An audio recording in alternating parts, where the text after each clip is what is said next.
fait plaisir d'être parmi vous. Ce soir, c'est un petit peu une date, ça fait 6 mois jour pour jour que je me suis fait larguer. Alors 6 mois, c'est sûr, elle ne reviendra pas. Hein. Pourtant, je comprends pas. Bon, de temps en temps, ça va, j'ai des coups de blues, mais bon, de là, j'y allais comme une merde quand même.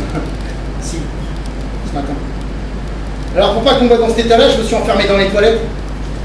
Oh, j'en ai chié. Non, mais c'est dur une séparation, c'est très très dur. Très très dur. Pourtant, je comprends pas parce que moi, la femme, je la mets sur un piédestal. Pour moi, la femme, c'est ce qu'il y a de plus beau au monde. Pour moi, la femme, c'est ma religion.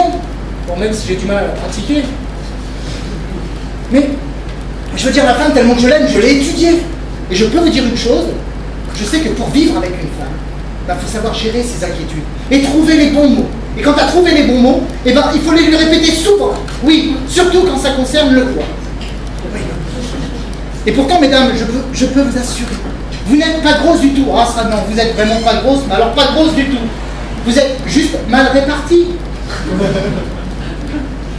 Par contre, un conseil, hein, c'est à force de parler de votre poids que vous risquez de devenir lourd. Juste ça. Et puis aussi un conseil pour les gars, ceux qui vivent en couple. Acceptez cette devise du couple moderne, rien que pour l'épanouissement de votre couple. Dans un couple, chacun fait ce qu'elle veut.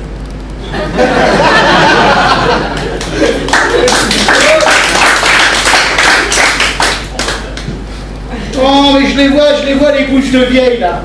Oh, les bouches de vieille, elles sont là, elles sont en train de dire, oh, l'autre, il se permet de donner des conseils sur la vie de couple, mais il est tout seul, il n'a même pas su garder une femme. Mais la vérité est tout autre, c'est la femme qui n'a pas su rester. Ah, c'est pas pareil. Et je veux dire, rien qu'en pensant à tout ça, ça tiendrait à moi, je veux dire, moi, la femme me manque. Et elle me manque énormément. Bon, rassurez-vous, mesdames, je ne vais pas vous demander de me consoler, même si je vous trouve toutes belles ce soir. Bon, il faut voir aussi qu'au bout de 6 mois d'abstinence, les critères de beauté ont perdu leur valeur quand même. Hein. Et puis c'est la même chose au bout de 6 mois de vie commune.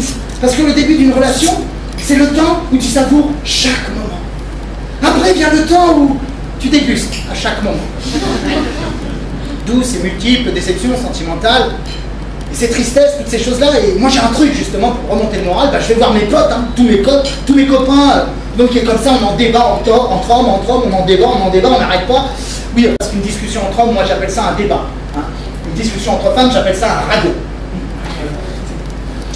Mais attention, hein, je veux dire, moi j'ai rien contre vous, hein, mesdames. Hein, je veux dire, moi je suis pour l'équité. Hein, je suis né, c'était déjà comme ça. Hein. Je suis bourgeois. Je sais qu'Aragon avait dit la femme est l'avenir de l'homme. N'empêche qu'à Paris, quartier des Marais, ça fait longtemps qu'ils s'en font passer. Hein. N'empêche que, je vais vous dire une chose, vivre avec une femme aujourd'hui, c'est pas un choix facile. Ah, c'est vraiment pas un choix facile. Faut voir ce que vous nous mettez dans la poire. Je veux dire, je prends un exemple, au hasard, comme ça. Quand l'homme tombe malade, chose qui est rare déjà. Hein. Alors, frère. Alors, à vous écouter, vous mesdames, il paraîtrait que, bon, on fait les chochottes, on se plaint, qu'on est chiant, tout simplement. Bon, admettons que ce soit vrai, mais uniquement pour une minorité d'hommes. C'est vrai qu'on est chiant, mais ça se passe uniquement quand on est malade.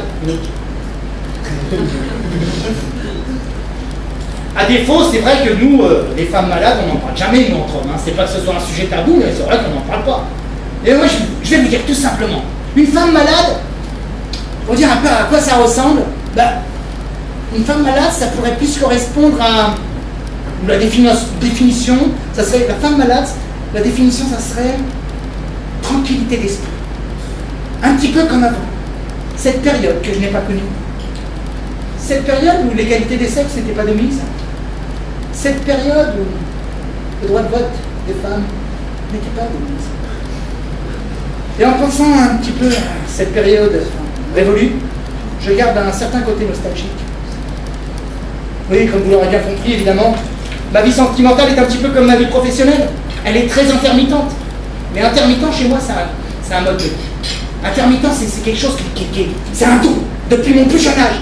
À l'école maternelle, pendant la sieste, une fois je pissais au lit, une fois je pissais pas. Ah, si c'est pas l'intermittent, ça.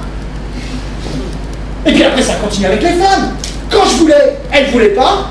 Et puis quand elles voulaient, c'était rare. Voilà pour moi.